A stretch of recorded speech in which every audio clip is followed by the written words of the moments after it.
Friends, we are discussing a very important text Lord of the Flies by William Golding।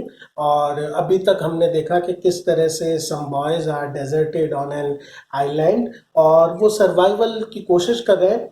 Basic purpose इसका कोई adventure novel नहीं है। It is not a novel that how these boys reflect the qualities of courage and valour और या फिर वो इसकी बजाय this novel tries to present the basic inherent savageness of humanity।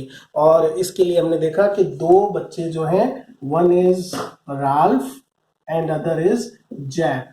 they two presents almost like a typical adult world दो forces को present करते हैं। राल्फ जहाँ सिविलाइजेशन ढूंढने की कोशिश कर रहा है, सोसाइटी बनाने की कोशिश कर रहा है, but still he wants dominance in it. वहीं पर जैक जो है वो मोर रिबेलियस है, मोर सेविज है और जो प्रिमिटिव एक हंटिंग जो बेसिक क्वालिटी होती है उसको प्रेजेंट करता है।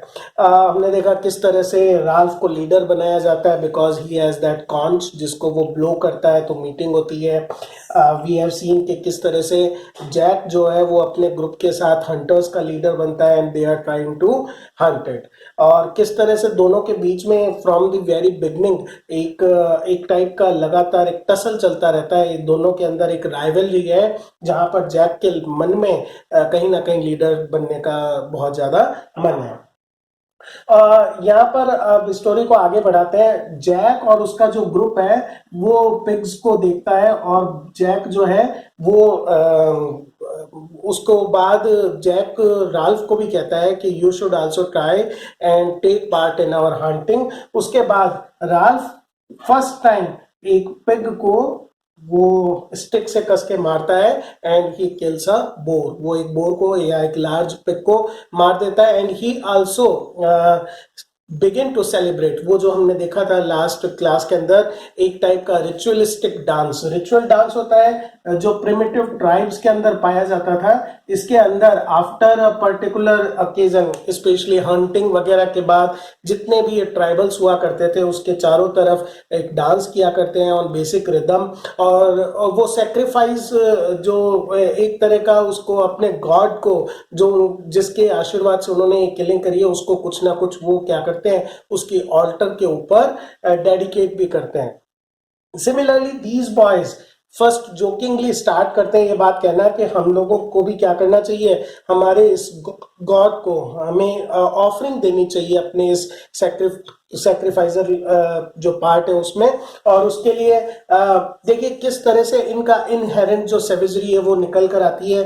First they talk about the pigs जो जिनको वो मारते हैं कि इन पिग्स का एक पोर्शन हमें ऑफरिंग में देना चाहिए।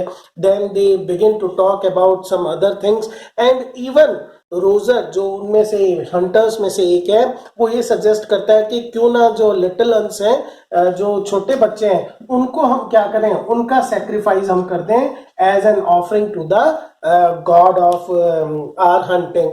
ये शो कर रहा है किस तरह से वो धीरे धीरे एक पर्टिकुलर जो उनके अंदर की सिविजनेस है, डोमिनेंस के लिए उनके मन में जो डिजायर है उसको वो रिफ्लेक्ट करता है। उसके बाद शाम का टाइम हो जाता है। अब ये आकर माउंटेन टॉप के पास यहाँ पर ये इकट्ठा हो गए हैं। इस बीच जैक राल्फ को चैलेंज करता है कि let's during this night time जब डार्क है तब हम तीनों क्या करते हैं माउंटेन टॉप पर जाकर देखते हैं। एक्चुअल में ही इज टॉन्टिंग राल्फ्स कि तुम्हारे अंदर करेज नहीं है and you are basically a coward. Ralph इस चैलेंज को एक्सेप्ट करता है। राल्फ रोजर राल्फ रोजर और जैक ये तीनों क्लाइंबिंग स्टार्ट करते हैं उस माउंटेन टॉप पे।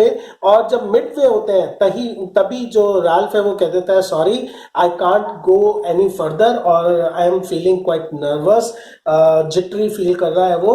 और वो वहीं पर मिड वे स्टॉप हो जाता है। उसके साथ रोजर भी वहां रुक जाता है लेकिन Jack to prove his courage to show that he is dauntless वो अपनी क्लाइंबिंग स्टार्ट रखता है और कुछ ही देर बाद दौड़ता दौड़ता नीचे आता है और राल्फ को कहता है आई हैव सीन समथिंग, मैंने कुछ देखा है वहां पर। और राल्फ और रोजर जो है वो भी जैक के साथ ऊपर की तरफ चढ़ते हैं, what they see is that dead body of the parachute, जो डेड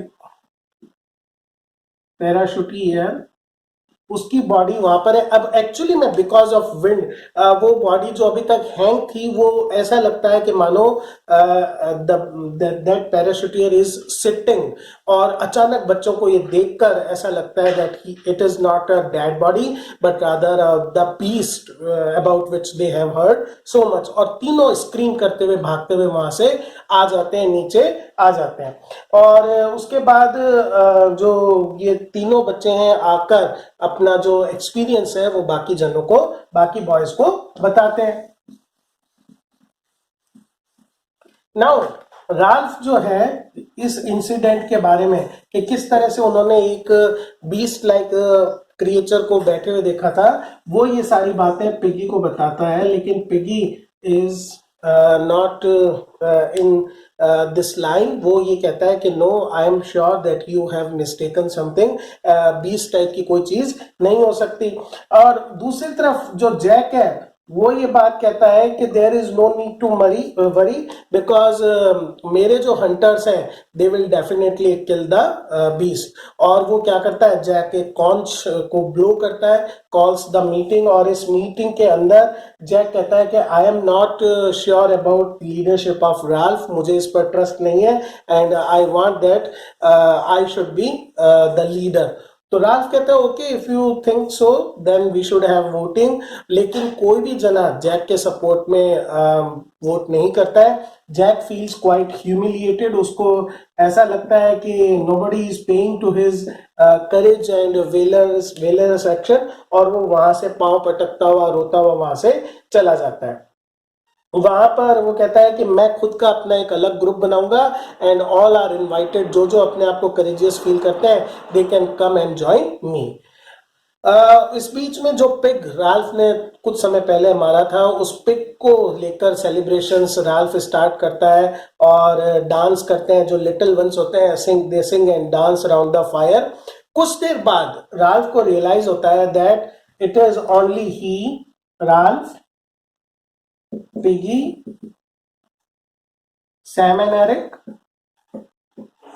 उनको छोड़कर और लिटिल वंस को छोड़कर all have gone.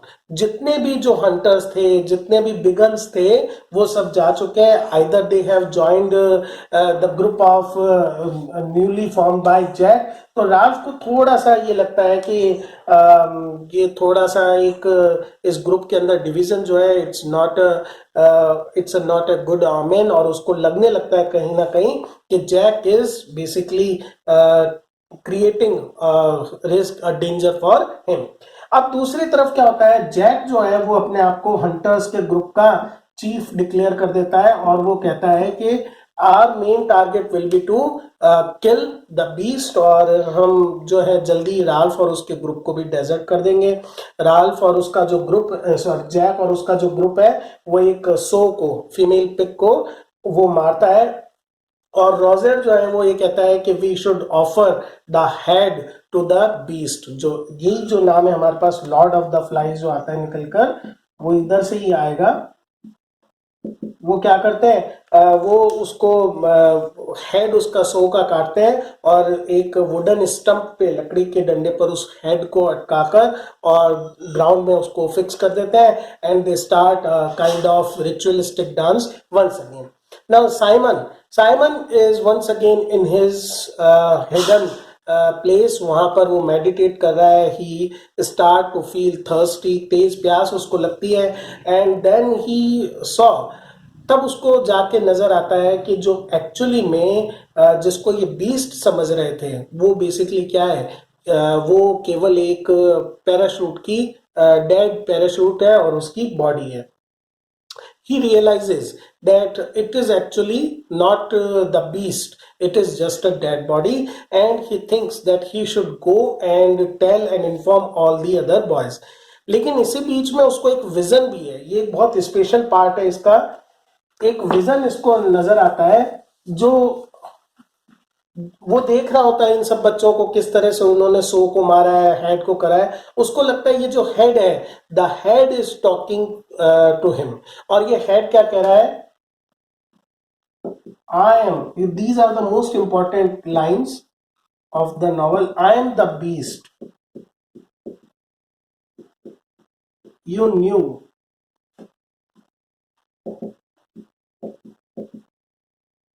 didn't you? I am part of you. These are some of the most important lines, and he basically thinks that that head is talking to him और उसको बता रहा है I am the part of you, मैं तुम्हारा ही हिस्सा हूँ। Actually में it is inside savagery which has created the notion of the beast. उसको फिट आता है, फिट में वो ये फील करता है कि बीस्ट उसको बार बार वार्न कर रहा है, don't go down, don't go down, they will chase you after. लेकिन साइमन जो है जब उठता है तो देखता है तूफान, बारिश आने वाली है तेज। वो दौड़ता दौड़ता नीचे आता है और वहां नीचे आकर देखता है कैंप पे नोबडी इज देयर। वो सभी जने जैक के पास, वहां जैक ने, क्योंकि जैक को फायर चाहिए होती है, तो वो राल्फ के कैंप में आता है और वहां से वो फायर को लेता है और साथ ही उनको इनवाइट करता है कि you people can also join me. Ralph notice करता है कि सभी जने इंटरेस्टेड है इस चीज को लेकर, जाने में लेकर, तो वो लोग भी वहां पर चले जाते हैं। दे स्टार्ट डांसिंग वहां पर। राल्फ भी देखता रहता है इस चीज को। एंड सडनली जब साइमन वहां से दौड़ता हुआ आ रहा होता है, रोजर कहता है beast is coming, beast is coming, और अपनी इस सेवेजरी के अंदर they begin to beat him और उसको वो मार देते हैं। उसको मारने के बाद उसका जो बॉडी है वो सी के अंदर चला जाता है और सभी एक्चुअली में बहुत ज्यादा इस चीज को लेकर कॉन्शियस हैं, but nobody wants to talk about this. Ralph आता है और राल्फ पिगी को ये बात बोलता है कि it was not the beast but rather Simon था जिसको हमने मारा है। लेकिन still Piggy Piggy also don't want to talk about it. वो भी ये चाहता है कि इस चीज को हश हश रखा जाए और इग्नोर किया जाए। और वो चाहे पिगी हो चाहे सैमन एरिक हो, सभी इसको एक्सीडेंट की तरह करते हैं। और यहाँ पर राल्फ जैक ये कहता है कि अब फायर के लिए हमें बार बार इसके कैंप से चुरानी पड़ती है। इसकी बजाय वो रेड करता है इनके कैंप को और वहां पर पिगी तो कॉन्च संभालने में बिजी हो जाता है। राल्फ और जैक के बीच में थोड़ी सी लड़ाई होती है, लेकिन जो ग्लासेस हैं पिगी के वो उठाकर वो ले जाता है। नाउ व्हाट हैपेंस, राल्फ को ये चीजें अब लगता है कि things are getting out of hand और वो डिसाइड करता है कि मैं कॉन्च को ब्लो करूंगा और एक मीटिंग को बुलाऊंगा।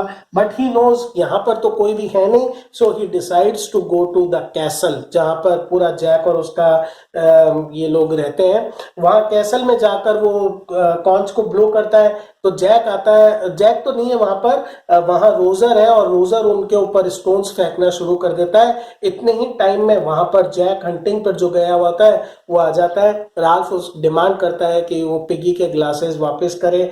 जैक कहता है कि nobody now follows your order, और तुम देख सकते हो चाहो तो। और वो अपने हंटर्स को कहता है कि जो सैम एंड एरिक है इनको तुम टाई कर दो, रस्सियों से बांध दो।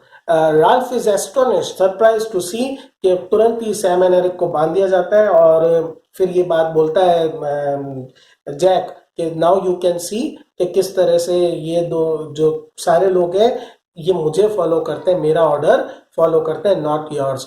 उन दोनों के बीच में फिजिकल अल्टरकेशन होता है, फाइट होती है। दोनों बुरी तरह से थक जाते हैं और बैठ जाते हैं। और उसके बाद रोजर जो कैसल से देख रहा होता है, कैसल रॉक से ये सारी चीजें देख रहा होता है, वो एक बोल्डर को पुश करता है, एक बड़े से पत्थर को पुश करता है। राल्फ उस पत्थर को आते हुए देख लेता है और वो तुरंत ही साइड में हट जाता है। लेकिन पिगी के पास क्योंकि ग्लासेस नहीं है तो उस पत्थर को देख नहीं पाता है और वो पत्थर पिगी को साथ ले जाता हुआ क्लिफ से पिगी को नीचे गिरा देता है। दे सी कि पिगी नीचे गिरता है, उसका ऑब्वियसली बॉडी जो है बुरी तरह से जख्मी होती है, हेड स्प्लिट हो जाता है और वेव्स होती हैं उसको बहाकर ले जाती हैं। स्टन्ड साइलेंस, एक कुछ देर के लिए सब बिल्कुल डर कर खामोश हो जाते हैं और उसके बाद वापस से उसकी तरफ स्पीयर फेंका जाता है and Ralph escapes his life, escapes for saving his life, और वहां से भागकर वो थिकेट्स के अंदर छुप जाता है, जंगल में छुप जाता है। लास्ट जो चैप्टर है इस नॉवल का, चैप्टर 12 चैप्टर्स में डिवाइडेड है ये वर्क। सैम एंड एरिक को जो उन्होंने बांधा था कैसल में ले जाकर टॉर्चर करते हैं और उनको किसी तरह मजबूर करते हैं कि वो उनके ग्रुप को ज्वाइन कर ले।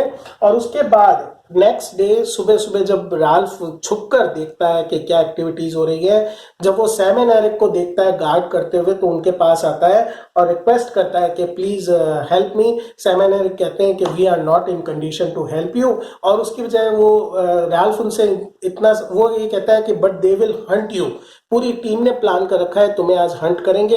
राल्फ उन दोनों से रिक्वेस्ट करता है कम से कम उनको मिस डायरेक्ट कर देना, मैं थिकेट्स में छुपा हुआ रहूंगा, लेकिन तुम उन्हें दूसरी डायरेक्शन में भेज देता है। राल्फ जब छुपा हुआ होता है थिकेट में, जाने से पहले ही उसको आर्ग्यूमेंट सुनाई देता है कि दो जने आर्ग्यूमेंट कर रहे हैं सैम एंड एरिक से।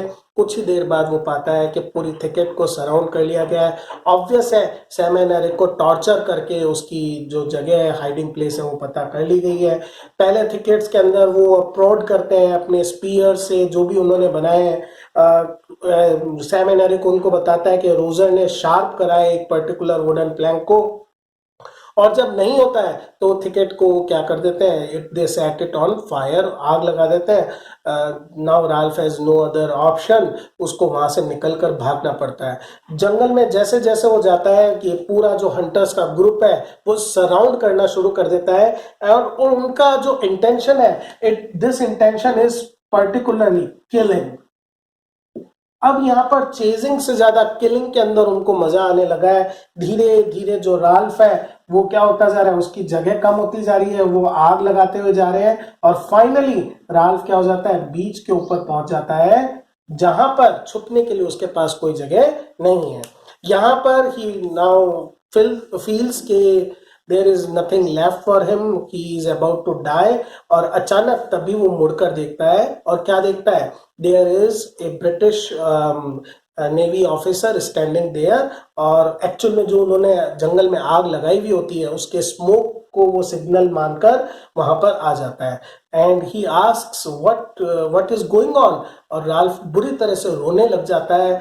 और तो वो कहता है कि वो पेंटेड फेसेस और ये सारी चीजें, तो यहाँ पर क्या कोई वार चल रहा था। he asks in a joking manner, but Ralph very earnestly replies कि yes sir। तो कह रहा है कोई कैजुअलिटी भी हुई होगी, तो कहता है to the officer is shocked, उसको रियलाइज होता है कि something very serious is going on, और वो उससे पूछता है कि बेसिकली वेयर आर अदर्स, और राल्फ उसके पीछे पीछे चलता है। बाकी सारे जितने भी जने होते हैं, चाहे वो रोजर हो, वो सब चुपचाप फॉलो करते हैं। जब ऑफिसर पूछता है who is the leader of this group, who is controlling, तो राल्फ कहता है I am the leader. Jack बिल्कुल चुपचाप रहता है, कुछ नहीं बोलता है। सारे बच्चे रोना शुरू कर देते हैं। ब्रिटिश ऑफिसर रियलाइज करता है, एक बहुत फेमस लाइन भी है इसमें, I expected something more from the British scouts. वो ये रियलाइज करता है कि it is not the innocent world he expected, उसकी बजाय वो शिप की तरफ देखता है कि कुछ कंसोलेशन मिले, कुछ ऐसी चीज मिले, और इसी के साथ ये नॉवल फिनिश होता है। So friends, this is wonderful work, a very psychological study analysis of the basic human tendency and how the war can cause even small children, even innocent ones, to feel the savageness. तो ये novel था। किसी और important work के साथ जल्दी मिलेंगे। Thank you my dear friends.